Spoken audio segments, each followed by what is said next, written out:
ನಮಸ್ಕಾರ. ಈವರೆಗಿನ ಪ್ರಮುಖ ಸುದ್ದಿಗಳ ಕ್ವಿಕ್ ಲುಕ್ ಇದು. ಎಲ್ಲೆಲ್ಲಿ ಏನೇನಾಯಿತು, ರಾಜ್ಯದಲ್ಲಿ ಯಾವೆಲ್ಲ ಸುದ್ದಿಗಳು ಸದ್ದು ಮಾಡ್ತು, ಅರ್ಧ ಗಂಟೆಯಲ್ಲಿ ಕಂಪ್ಲೀಟ್ ಸುದ್ದಿ ನಿಮ್ಮ ಮುಂದೆ. ಇದೇ ಈ ಹೊತ್ತಿನ ನ್ಯೂಸ್ ರೌಂಡ್ ಅಪ್. ನಾನು ಪ್ರತಿಮಾ ಭಟ್. ಹಿಜಾಬ್ ನಿಷೇಧ ವಾಪಸ್ ಪ್ರಸ್ತಾಪದ ಬಗ್ಗೆಯೂ ಸಂಸದ ಪ್ರತಾಪ್ ಸಿಂಹ ಮಾತನಾಡಿದ್ದು, ಇದು ಹಿಂದೂ ಮುಸ್ಲಿಂ ವಿಚಾರ ಅಲ್ಲ, ಸಮವಸ್ತ್ರ ಸಂಹಿತೆ ಇರುತ್ತೆ, ಅದು ಪಾಲನೆ ಆಗಬೇಕಷ್ಟೇ, ಅದನ್ನು ಸಿಎಂ ಗಮನಿಸಲಿ ಅಂತ ಹೇಳಿದರು. ಇದೇ ವೇಳೆ ಮೈಸೂರು ವಿಮಾನ ನಿಲ್ದಾಣಕ್ಕೆ ಟಿಪ್ಪು ಹೆಸರಿಡುವ ಚರ್ಚೆ ಬಗ್ಗೆಯೂ ಪ್ರತಿಕ್ರಿಯಿಸಿದ್ದು, ಮಹಾರಾಜರು ತಮ್ಮ ಮನೆಯ ದುಡ್ಡು ತಂದು ಮೈಸೂರು ಅಭಿವೃದ್ಧಿ ಮಾಡಿಲ್ಲ ಅಂತ ಸಿಎಂ ಹೇಳಿದ್ರು. ಆ ಹೇಳಿಕೆಯಿಂದಲೇ ನಮಗೆ ಗೊತ್ತಾಯಿತು, ಸಿದ್ದರಾಮಯ್ಯ ಅವರ ಪ್ರೀತಿ, ಅಭಿಮಾನ, ಗೌರವ ಟಿಪ್ಪುಗೆ ಹೊರತು ಮೈಸೂರು ಮಹಾರಾಜರಿಗೆ ಅಲ್ಲ ಅಂತ ಆಕ್ರೋಶ ಹೊರಹಾಕಿದ್ದಾರೆ. ರಾಜ್ಯ ಬಿಜೆಪಿಗೆ ನೂತನ ಪದಾಧಿಕಾರಿಗಳ ನೇಮಕದ ಕುರಿತು ಶಾಸಕ ಬಸನಗೌಡ ಪಾಟೀಲ್ ಯತ್ನಾಳ್ ಪ್ರತಿಕ್ರಿಯಿಸಿದ್ದಾರೆ. ಬಿಎಸ್ವೈ ಬಿವೈ ವಿಜೇಂದ್ರ ವಿರುದ್ಧ ಯತ್ನಾಳ್ ಮತ್ತೆ ವಾಗ್ದಾಳಿ ನಡೆಸಿದ್ದು, ಪದಾಧಿಕಾರಿಗಳ ಆಯ್ಕೆ ನನ್ನ ಗಮನಕ್ಕೆ ಬಂದಿಲ್ಲ, ನಿಷ್ಠಾವಂತ ಬಿಜೆಪಿಗರನ್ನ ಪದಾಧಿಕಾರಿಗಳಾಗಿ ನೇಮಿಸಿದ್ದಾರೆ, ನಾವೇನ್ ಬಿಜೆಪಿ ಕಾರ್ಯಕರ್ತರ, ದೇಶದ ಕಾರ್ಯಕರ್ತರಷ್ಟೇ ಅಂತ ಯತ್ನಾಳ್ ಅಸಮಾಧಾನ ಹೊರಹಾಕಿದ್ದಾರೆ. ಮುಸ್ಲಿಂ ಮುಖಂಡರು ಎಸ್ಡಿಪಿಐ ವಿರೋಧದ ನಡುವೆಯೂ ಶ್ರೀರಂಗಪಟ್ಟಣದಲ್ಲಿ ಸಂಕೀರ್ತನಾ ಯಾತ್ರೆಗೆ ಅನುಮತಿ ಸಿಕ್ಕಿದೆ. ಯಾತ್ರೆ ಹಿನ್ನೆಲೆಯಲ್ಲಿ ಶ್ರೀರಂಗಪಟ್ಟಣ ಸಂಪೂರ್ಣ ಕೇಸರಿಮಯ ಆಗಿದೆ. ಎಲ್ಲ ರಸ್ತೆ, ಸರ್ಕಲ್ಗಳಲ್ಲೂ ಕೇಸರಿ ಬಾವುಟ, ಫ್ಲೆಕ್ಸ್ಗಳು ರಾರಾಜಿಸ್ತಾ ಇದೆ. ಜಾಮಿಯಾ ಮಸೀದಿ ಜಾಗದಲ್ಲಿ ಮತ್ತೆ ಹನುಮ ಮಂದಿರ ನಿರ್ಮಾಣದ ಸಂಕಲ್ಪದೊಂದಿಗೆ ಯಾತ್ರೆ ನಡೀತಾ ಇದ್ದು, ಸಾವಿರಾರು ಹನುಮ ಭಕ್ತರು, ಹಿಂದೂ ಕಾರ್ಯಕರ್ತರು ಯಾತ್ರೆಯಲ್ಲಿ ಭಾಗಿಯಾಗಲಿದ್ದಾರೆ. ಸುಮಾರು 3 ಕಿಲೋಮೀಟರ್ ದೂರ ಹನುಮ ಮೂರ್ತಿಯ ಜೊತೆ ಮೆರವಣಿಗೆ ನಡೆಯಲಿದೆ. ಮಂಡ್ಯದ ಶ್ರೀರಂಗಪಟ್ಟಣದಲ್ಲಿ ಸಂಕೀರ್ತನಾ ಯಾತ್ರೆ ಹಿನ್ನೆಲೆ ಜಾಮಿಯಾ ಮಸೀದಿಗೆ ಪ್ರವಾಸಿಗರ ನಿರ್ಬಂಧ ವಿಧಿಸಲಾಗಿದೆ. ಮಸೀದಿ ಪಕ್ಕದಲ್ಲೇ ಸಂಕೀರ್ತನಾ ಯಾತ್ರೆ ಸಾಗುವ ಹಿನ್ನೆಲೆ ಮಸೀದಿ ಸುತ್ತ ಬಿಗಿ ಪೊಲೀಸ್ ಬಂದೋಬಸ್ತ್ ಕೈಗೊಳ್ಳಲಾಗಿದೆ. ಬ್ಯಾರಿಕೇಡ್ ಅಳವಡಿಸಿ ಮಸೀದಿಯತ್ತ ಯಾರೂ ಬರದಂತೆ ಎಚ್ಚರಿಕೆ ವಹಿಸಲಾಗಿದೆ. ಕಾಫಿನಾಡು ಚಿಕ್ಕಮಗಳೂರಿನಲ್ಲಿ ದತ್ತ ಜಯಂತಿ ಕಾರ್ಯಕ್ರಮ ನಡೀತಾ ಇದ್ದು, ವಿಪಕ್ಷ ನಾಯಕ ಆರ್ ಅಶೋಕ್ ಕೂಡ ದತ್ತಮಾಲೆ ಧರಿಸಲಿದ್ದಾರೆ. ಇವತ್ತು ಸಂಜೆ ಚಿಕ್ಕಮಗಳೂರಿಗೆ ಆರ್ ಅಶೋಕ್ ಪ್ರಯಾಣ ಬೆಳೆಸಲಿದ್ದು, ನಾಳೆ ಮಧ್ಯಾಹ್ನ 2 ಗಂಟೆಗೆ ಮಾಲೆ ಧರಿಸಲಿದ್ದಾರೆ. ಬಳಿಕ ಅದ್ದೂರಿ ಶೋಭಾ ಯಾತ್ರೆಯಲ್ಲೂ ಆರ್ ಅಶೋಕ್ ಭಾಗಿಯಾಗಲಿದ್ದಾರೆ. ಚಿಕ್ಕಮಗಳೂರಿನ ಕಾಮಧೇನು ಗಣಪತಿ ದೇವಸ್ಥಾನದ ಬಳಿ ಶೋಭಾಯಾತ್ರೆ ನಡೆಯಲಿದೆ. ಕಲಬುರಗಿಯ ಆಳಂದನಲ್ಲಿ ಕಾಂಗ್ರೆಸ್ ಮುಖಂಡನ ಪುತ್ರನನ್ನ ಬರ್ಬರವಾಗಿ ಹತ್ಯೆಗೈಯಲಾಗಿದೆ. ಆಳಂದ ಪಟ್ಟಣದ ಹೊರವಲಯದ ಜಿಡ್ಗ ರಸ್ತೆಯಲ್ಲಿ ಕೊಲೆಯಾಗಿದೆ. 21 ವರ್ಷದ ಚಂದ್ರಶೇಖರ್ ಚೌಲ್ ಕೊಲೆಯಾದ ದುರ್ದೈವಿ. ಶಾಸಕ ಬಿಆರ್ ಪಾಟೀಲ್ ಆಪ್ತ, ಕಾಂಗ್ರೆಸ್ ಮುಖಂಡ ಬಸವರಾಜ್ ಚೌಲ್ ಪುತ್ರನನ್ನ ಹತ್ಯೆ ಮಾಡಲಾಗಿದ್ದು, ಚಾಕುವಿನಿಂದ ಚುಚ್ಚಿ ಕೊಲೆ ಮಾಡಿದ್ದಾರೆ. ಆತನ ಸ್ನೇಹಿತರಿಂದಲೇ ಕೊಲೆಯಾಗಿರುವ ಶಂಕೆ ವ್ಯಕ್ತವಾಗಿದೆ. ಆಳಂದ ಪೊಲೀಸರು ಕೊಲೆ ಪ್ರಕರಣ ದಾಖಲಿಸಿಕೊಂಡು ಆರೋಪಿಗಳ ಬಂಧನಕ್ಕೆ ಬಲೆ ಬೀಸಿದ್ದಾರೆ. ಲೋಕಸಭಾ ಚುನಾವಣೆ ಸ್ಪರ್ಧೆಗೆ 3 ಪಕ್ಷಗಳಲ್ಲೂ ಅಭ್ಯರ್ಥಿಗಳ ಪಟ್ಟಿ ಅಂತಿಮ ಆಗ್ತಾ ಇದ್ದು, ಇದೇ ವೇಳೆ ಕಾಂಗ್ರೆಸ್ ಹಿರಿಯ ನಾಯಕ ಬಿಕೆ ಹರಿಪ್ರಸಾದ್, ನಾನು ಲೋಕಸಭಾ ಚುನಾವಣೆಯ ಆಕಾಂಕ್ಷಿ ಎನ್ನುವ ಮೂಲಕ ಪರೋಕ್ಷವಾಗಿ ಟಿಕೆಟ್ಗೆ ಡಿಮ್ಯಾಂಡ್ ಇಟ್ಟಿದ್ದಾರೆ. ಇದೇ ವೇಳೆ ಈಡಿಗ ಸಮಾವೇಶದಿಂದ ದೂರ ಉಳಿದಿದ್ದರ ಬಗ್ಗೆಯೂ ಮಾತನಾಡಿದ ಹರಿಪ್ರಸಾದ್, ಧ್ವನಿ ಇಲ್ಲದವರಿಗೆ ಧ್ವನಿ ಕೊಡಬೇಕು, ರಾಜಕಾರಣದಲ್ಲಿ ಯಾರನ್ನೂ ತುಳಿಯಲು ಆಗೋದಿಲ್ಲ, ತುಳಿತೀನಿ ಅಂತಂದ್ರೆ ಅವರು ಭ್ರಮನಿರಸನದಲ್ಲಿರ್ತಾರೆ ಎನ್ನುವ ಮೂಲಕ ಪರೋಕ್ಷವಾಗಿ ಸಿಎಂ ಸಿದ್ದರಾಮಯ್ಯ ವಿರುದ್ಧ ಹರಿಹಾಯ್ದಿದ್ದಾರೆ. ಹಿಜಾಬ್ ಜಟಾಪಟಿ ಕುರಿತಾಗಿ ಪ್ರತಿಕ್ರಿಯಿಸಿದ ಬಿಕೆ ಹರಿಪ್ರಸಾದ್, ಬಿಜೆಪಿಯವರು ಗೋಡ್ಸೆ ಅನುಯಾಯಿಗಳು, ಅವರಿಂದ ಏನನ್ನೂ ನಿರೀಕ್ಷೆ ಮಾಡಲು ಸಾಧ್ಯ ಇಲ್ಲ. ಹಿಜಾಬ್ ಮತ್ತು ಬುರ್ಕಾ ನಡುವೆ ಸಾಕಷ್ಟು ವ್ಯತ್ಯಾಸ ಇದೆ. ಬಿಜೆಪಿಯವರು ಸಮಾನತೆಯ ವಿಚಾರ ಮಾತನಾಡ್ತಾರೆ. ಆಹಾರ, ಉಡುಪು ಎಲ್ಲರ ವೈಯಕ್ತಿಕ ಹಕ್ಕು, ನಮ್ಮದು ಜಾತ್ಯತೀತ ರಾಷ್ಟ್ರ, ಕಾಂಗ್ರೆಸ್ ಸಂವಿಧಾನದ ರಕ್ಷಣೆ ಮಾಡುತ್ತೆ ಅಂತ ಹರಿಪ್ರಸಾದ್ ಹೇಳಿದ್ದಾರೆ. ರಾಜ್ಯಾಧ್ಯಕ್ಷರಾದ ಬಳಿಕ ಇದೇ ಮೊದಲ ಬಾರಿಗೆ ಬಿವೈ ವಿಜೇಂದ್ರ ದಾವಣಗೆರೆಗೆ ಆಗಮಿಸಿದ್ದು, ಕಾರ್ಯಕರ್ತರು ಅದ್ದೂರಿ ಸ್ವಾಗತ ಕೋರಿದರು. ಅಖಿಲ ಭಾರತ ವೀರಶೈವ ಲಿಂಗಾಯತ ಮಹಾ ಅಧಿವೇಶನದಲ್ಲಿ ಪಾಲ್ಗೊಳ್ಳಲು ವಿಜೇಂದ್ರ ದಾವಣಗೆರೆಗೆ ಆಗಮಿಸಿದ್ದಾರೆ. ಬೈಕ್ ಮತ್ತು ಕಾರ್ ರ್ಯಾಲಿ ಮೂಲಕ ವಿಜೇಂದ್ರ ಅವರನ್ನು ಸ್ವಾಗತಿಸಲಾಯಿತು. ವಿಜೇಂದ್ರಗೆ ಮಾಜಿ ಶಾಸಕ ರೇಣುಕಾಚಾರ್ಯ ಸೇರಿದಂತೆ ಬಿಜೆಪಿಯ ಹಿರಿಯ ನಾಯಕರು ಸಾಥ್.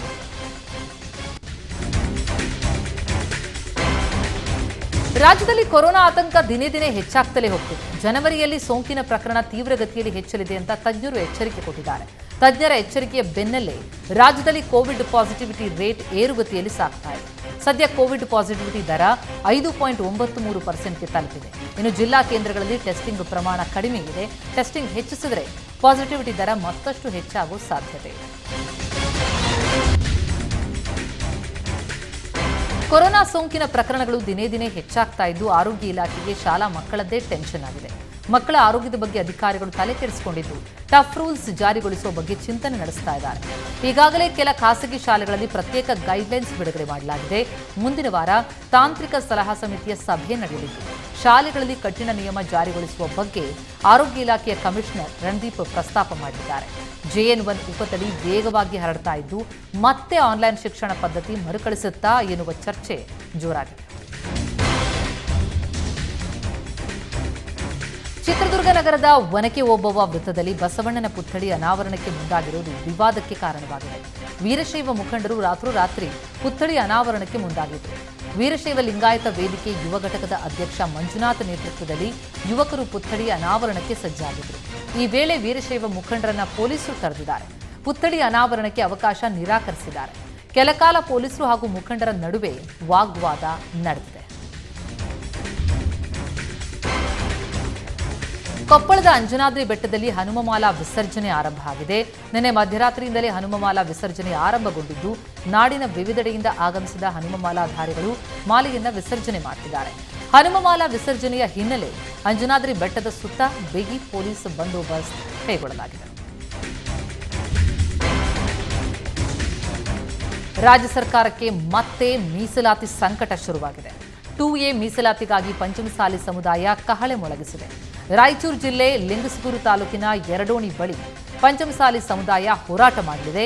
ರಾಜ್ಯ ಹೆದ್ದಾರಿಯಲ್ಲಿ ಜಯಮೃತ್ಯುಂಜಯ ಸ್ವಾಮಿಗಳ ನೇತೃತ್ವದಲ್ಲಿ ಇಷ್ಟಲಿಂಗ ಪೂಜೆ ಮಾಡಿ ಸರ್ಕಾರದ ವಿರುದ್ಧ ಆಕ್ರೋಶ ಹೊರಹಾಕಲಿದ್ದಾರೆ. 2A ಮೀಸಲಾತಿ ಹೋರಾಟ ಸಮಿತಿ ಲಿಂಗಸಗೂರು ಸುರಪುರ ರಾಜ್ಯ ಹೆದ್ದಾರಿಯನ್ನು ಬಂದ್ ಮಾಡಿ ಹೋರಾಟ ಮಾಡಲಿದೆ. ಪ್ರತಿಭಟನೆಯಲ್ಲಿ ಶಾಸಕ ಬಸನಗೌಡ ಯತ್ನಾಳ್, ವಿಜಯಾನಂದ ಕಾಶಪ್ಪನವರು ಸೇರಿ ಹಲವರು ಭಾಗಿಯಾಗಲಿದ್ದಾರೆ. ಮೈಸೂರಿನ ನಂಜನಗೂಡಿನಲ್ಲಿ 2 ವರ್ಷದ ಹೆಣ್ಣು ಚಿರತೆ ಬೋನಿಗೆ ಬಿದ್ದು ಜಾನುವಾರು, ಮೇಕೆ, ಕುರಿಗಳ ಮೇಲೆ ದಾಳಿ ಮಾಡಿ ಚಿರತೆ ಆತಂಕ ಮೂಡಿಸಿತ್ತು. ಚಿರತೆಯ ಚಲನವಲನಗಳನ್ನು ಗಮನಿಸಿ ಅರಣ್ಯಾಧಿಕಾರಿಗಳು ಬೋನ್ ಅಳವಡಿಸಿದರು. ಕೊನೆಗೂ ಚಿರತೆ ಬೋನಿಗೆ ಬಿದ್ದಿದೆ. ಬಂಡೀಪುರದ ಮದ್ದೂರು ವಲಯದ ಅರಣ್ಯಕ್ಕೆ ಚಿರತೆಯನ್ನ ಸ್ಥಳಾಂತರಿಸಲಾಗಿದೆ. ರಾಯಚೂರಿನ DVR ಕ್ಲಬ್ ಮೇಲೆ ಪೊಲೀಸರು ದಾಳಿ ನಡೆಸಿದ್ದಾರೆ. ರಿಕ್ರಿಯೇಷನ್ ಸೆಂಟರ್ ಹೆಸರಿನಲ್ಲಿ DVR ಕ್ಲಬ್ ಕಾರ್ಯನಿರ್ವಹಿಸ್ತಾ ಇತ್ತು. ಹೊಸ ವರ್ಷ ಹಾಗೂ ಕ್ರಿಸ್ಮಸ್ ಹಿನ್ನೆಲೆ ರಮ್ಮಿ ಟೂರ್ನಮೆಂಟ್ ಆಯೋಜಿಸಲಾಗಿತ್ತು. ಆಂಧ್ರ, ತೆಲಂಗಾಣದಿಂದ ಬಂದ ಜನ ರಮ್ಮಿ ಟೂರ್ನಮೆಂಟ್ನಲ್ಲಿ ಭಾಗಿಯಾಗಿದ್ದರು. ಸುಮಾರು 50ಕ್ಕೂ ಹೆಚ್ಚು ಪೊಲೀಸರು DVR ಕ್ಲಬ್ನಲ್ಲಿ ತಪಾಸಣೆ ನಡೆಸಿದರು. ಈ ವೇಳೆ DVR ಕ್ಲಬ್ ಸಿಬ್ಬಂದಿ ಮತ್ತು ಪೊಲೀಸರ ಜೊತೆ ವಾಗ್ವಾದ ಆಯಿತು. ಸರ್ಚ್ ವಾರೆಂಟ್ ಇಲ್ಲದೆ ಹೇಗೆ ಚೆಕ್ ಮಾಡ್ತೀರಿ ಅಂತ ಆಕ್ರೋಶ ವ್ಯಕ್ತವಾಯಿತು.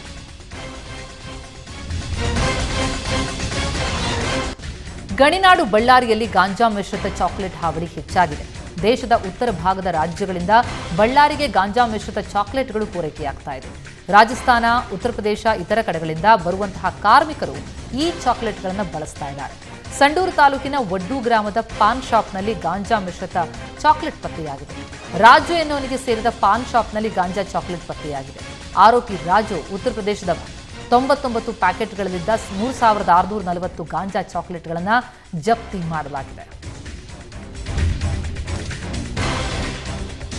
ಸಾಲು ಸಾಲು ರಜೆ ಹಿನ್ನೆಲೆ ಬೆಂಗಳೂರಿಗರು ಬ್ಯಾಕ್ ಪ್ಯಾಕ್ ಮಾಡಿ ಊರಿನತ್ತ ತೆರಳುತ್ತಾ ಇದ್ದಾರೆ. ಪ್ರಯಾಣಿಕರ ಸಂಖ್ಯೆ ಹೆಚ್ಚಳವಾಗಿದ್ದು ಬಸ್ ಕೊರತೆ ಉಂಟಾಗಿದೆ. ಹೀಗಾಗಿ ಕೆಎಸ್ಆರ್ಟಿಸಿ ನಿಗಮ BMTC ಬಸ್ಗಳನ್ನು ಬಳಸಿಕೊಳ್ತಾ ಇದೆ. ಪ್ರಯಾಣಿಕರ ಅನುಕೂಲಕ್ಕಾಗಿ BMTC ಬಸ್ಗಳು ಜಿಲ್ಲೆಗಳಿಗೆ ಸಂಚರಿಸ್ತಾ ಇದ್ದು ಹಾಸನಕ್ಕೆ ತೆರಳುವ ಪ್ರಯಾಣಿಕರಿಗೆ BMTC ಬಸ್ ಮೂಲಕ ಸೇವೆಯನ್ನ ಒದಗಿಸಲಾಗ್ತಾ ಇದೆ. ಲಾರಿ ಹರಿದು 31 ಕುರಿಗಳು ಮೃತಪಟ್ಟ ಘಟನೆ ರಾಯಚೂರಿನಲ್ಲಿ ನಡೆದಿದೆ. ರಾಯಚೂರು ನಗರದ ಬೈಪಾಸ್ ರಸ್ತೆಯಲ್ಲಿ ಈ ಅವಘಡ ಸಂಭವಿಸಿದೆ. ಘಟನೆಯಲ್ಲಿ 7 ಕುರಿಗಳು ಗಾಯಗೊಂಡಿವೆ. ಗದ್ವಾಲ್ ಮೂಲದ ತಿಮ್ಮಪ್ಪ ಎಂಬುವರಿಗೆ ಸೇರಿದ ಕುರಿಗಳು ಮೃತಪಟ್ಟಿವೆ. ಪಶ್ಚಿಮ ಪೊಲೀಸ್ ಠಾಣೆಯಲ್ಲಿ ಈ ಬಗ್ಗೆ ಪ್ರಕರಣ ದಾಖಲಾಗಿದೆ. ಬೆಂಗಳೂರಿನ ಅಫೋನಿಕ್ಸ್ ಅಕಾಡೆಮಿಯು ಗೀತಾ ಜಯಂತಿ ಮತ್ತು ವೈಕುಂಠ ಏಕಾದಶಿ ಸಲುವಾಗಿ 10,000 ಭಗವದ್ಗೀತೆ ಸಾರದ ಪುಸ್ತಕಗಳನ್ನು ವಿತರಿಸ್ತಾ ಇದೆ. ಜೀವನದಲ್ಲಿ ಸವಾಲುಗಳನ್ನು ಎದುರಿಸುವುದಕ್ಕೆ ವ್ಯಕ್ತಿಗೆ ಸ್ಫೂರ್ತಿ, ಮಾರ್ಗದರ್ಶನ ಮತ್ತು ಸಾಂತ್ವನ ನೀಡುವ ಉದ್ದೇಶದಿಂದ ಈ ಪುಸ್ತಕವನ್ನು ವಿತರಿಸ್ತಾ ಇದೆ. ಅಫೋನಿಕ್ಸ್ ಜನರ ಆಧ್ಯಾತ್ಮಿಕ ಮತ್ತು ಭಾವನಾತ್ಮಕ ಯೋಗಕ್ಷೇಮದ ಪ್ರಗತಿಯ ಸಲುವಾಗಿ ಈ ಪುಸ್ತಕಗಳನ್ನು ವಿತರಿಸ್ತಾ ಇದೆ. ಮೊದಲ ಹಂತವಾಗಿ ಇಂದು ಉದ್ಯೋಗಿಗಳಿಗೆ ಗೀತಸಾರ ಪುಸ್ತಕವನ್ನು ಹಂಚಲಾಯಿತು. ಶಿವಮೊಗ್ಗದ ಭದ್ರಾವತಿ ತಾಲೂಕಿನ ಎರೆಹಳ್ಳಿ ಗ್ರಾಮದ ಸರ್ಕಾರಿ ಶಾಲೆ ಅಮೃತ ಮಹೋತ್ಸವವನ್ನು ಸಂಭ್ರಮದಿಂದ ಆಚರಿಸಲಾಯಿತು. ಹಳೆ ವಿದ್ಯಾರ್ಥಿಗಳ ಸ್ನೇಹ ಸಮ್ಮೇಳನ ಕಾರ್ಯಕ್ರಮವನ್ನು ಮಡಿಕೆಗೆ ಭತ್ತದ ತೆನೆ ಸುರಿಯುವ ಮೂಲಕ ಉದ್ಘಾಟಿಸಲಾಯಿತು. ಪ್ರಾಥಮಿಕ ಮತ್ತು ಪ್ರೌಢಶಿಕ್ಷಣ ಸಚಿವ ಮಧು ಬಂಗಾರಪ್ಪ ಕಾರ್ಯಕ್ರಮವನ್ನು ಉದ್ಘಾಟಿಸಿದರು. ಸಂಸದ ಬಿವೈ ರಾಘವೇಂದ್ರ ಮಾತನಾಡಿ, ಸಾಕಷ್ಟು ಸರ್ಕಾರಿ ಶಾಲೆಗಳಲ್ಲಿ ಮೂಲಸೌಕರ್ಯಗಳಿಲ್ಲ. ಈ ಸಮಸ್ಯೆಗಳನ್ನು ಹೋಗಲಾಡಿಸಲು ನಾವೆಲ್ಲರೂ ಪಕ್ಷಭೇದ ಮರೆತು ಕೆಲಸ ಮಾಡ್ತೇವೆ ಅಂತ ಹೇಳಿದ್ದಾರೆ. ಸಮಾರಂಭದಲ್ಲಿ ಭದ್ರಾವತಿ ಶಾಸಕ ಬಿಕೆ ಸಂಗಮೇಶ್ ಸೇರಿ ಹಲವು ಗಣ್ಯರು ಭಾಗಿಯಾಗಿದ್ದರು. ಸರ್ಕಾರಿ ಶಾಲೆಗಳ ಅವಾಂತರಕ್ಕೆ ಕೊನೆಯೇ ಇಲ್ಲದಂತಾಗಿದೆ. ಮೊನ್ನೆಯಷ್ಟೇ ಅಂದ್ರಹಳ್ಳಿ ಶಾಲೆಯಲ್ಲಿ ಮಕ್ಕಳ ಕೈಯಲ್ಲಿ ಶೌಚಾಲಯ ಸ್ವಚ್ಛಗೊಳಿಸಿದ್ದು ಭಾರಿ ಆಕ್ರೋಶಕ್ಕೆ ಕಾರಣ ಆಗಿತ್ತು. ಈಗ ಮತ್ತೊಂದು ಸರ್ಕಾರಿ ಶಾಲೆಯಲ್ಲಿ ಮಕ್ಕಳ ಕೈಯಲ್ಲಿ ಊಟದ ಬಾಕ್ಸ್ಗಳನ್ನು ಎತ್ತಿಡುವ ಕೆಲಸ ಮಾಡಿಸಲಾಗಿದೆ. ಸುಂಕದಕಟ್ಟೆ ಹತ್ತಿರ ಇರುವ ಶ್ರೀಗಂಧ ಕಾವಲು ಸರ್ಕಾರಿ ಶಾಲೆಯಲ್ಲಿ ಮಕ್ಕಳು 20 ಕೆಜಿ ಭಾರದ ಊಟದ ಬಾಕ್ಸ್ಗಳನ್ನು ಎತ್ತಿಟ್ಟಿದ್ದಾರೆ. ಸಿಬ್ಬಂದಿ ಇಲ್ಲದ ಕಾರಣಕ್ಕೆ ಮಕ್ಕಳ ಕೈಯಲ್ಲೇ ಕೆಲಸ ಮಾಡಿಸಲಾಗಿದ್ದು, ಮಕ್ಕಳಿಗೇನಾದರೂ ಹೆಚ್ಚು ಕಮ್ಮಿ ಆದರೆ ಯಾರು ಹೊಣೆ ಅಂತ ಸಾರ್ವಜನಿಕರು ಪ್ರಶ್ನಿಸ್ತಾ ಇದ್ದಾರೆ.